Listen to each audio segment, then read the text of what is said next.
Hi friends. இப்போ வெயில் ரொம்ப அதிகமாக இருக்குது. ஸோ இந்த கிளைமேட்க்கு ஏற்ற மாதிரி கூலிங்காக ஒரு டெசர்ட் செய்ய போகிறேன். என்ன டெசர்ட்னால் கஸ்டர்ட் ஃப்ரூட்ஸ் தான்.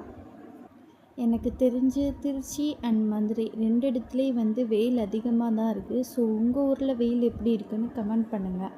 இந்த டெசர்ட்டோட மெயின் இன்க்ரீடியன்ஸே ஃப்ரூட்ஸ் அண்ட் ட்ரை ஃப்ரூட்ஸ் தான். நான் ஃப்ரூட்ஸ் சேர்த்துக்கிட்டேன், ட்ரை ஃப்ரூட்ஸ் சேர்த்துக்கல. எனக்கு ட்ரை ஃப்ரூட்ஸ் போடுறது பிடிக்காது. ஃப்ரூட்ஸ் ஆப்ஷனல் தான், நம்ம என்ன வேணால் எடுத்துக்கலாம். நான் பனானா, ஆப்பிள், கிரேப்ஸ் அண்ட் மாதுளப்பழம் எடுத்திருக்கேன்.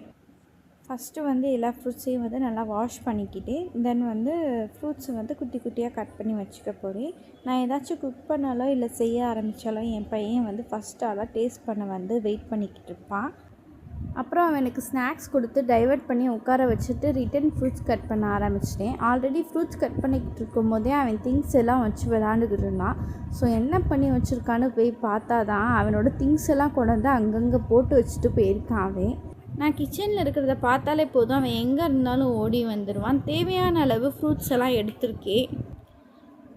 பால் நல்லா சூடானதுக்கப்புறம் தேவையான அளவு கஸ்டர்ட் பவுடர் நான் ஒரு பவுலில் எடுத்துக்க போகிறேன். இந்த கஸ்டர்ட் பவுடர் ஸ்ட்ராபெரி ஃப்ளேவர்.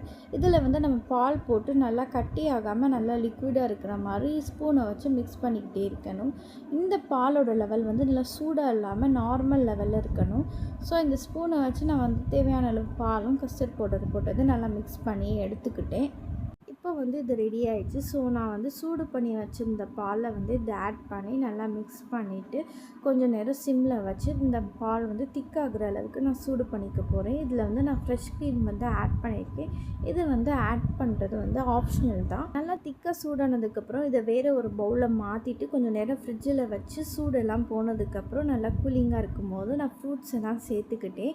வெயில் ரொம்ப அதிகமாக இருக்குது. ஸோ இந்த டைமில் ஃப்ரூட்ஸ் அண்ட் ஜூஸ் எல்லாம் நல்லா சேர்த்துக்கோங்க. இது இப்போ ரெடி ஆகிடுச்சு. இதை நான் இன்னும் ஃப்ரிட்ஜில் வச்சு கொஞ்சம் நேரம் கழித்து அப்படியே ஸ்பூனில் எடுத்து மிக்ஸ் பண்ணும்போது பார்க்கவே நல்லா டெம்ப்டிங்காக இருக்குது.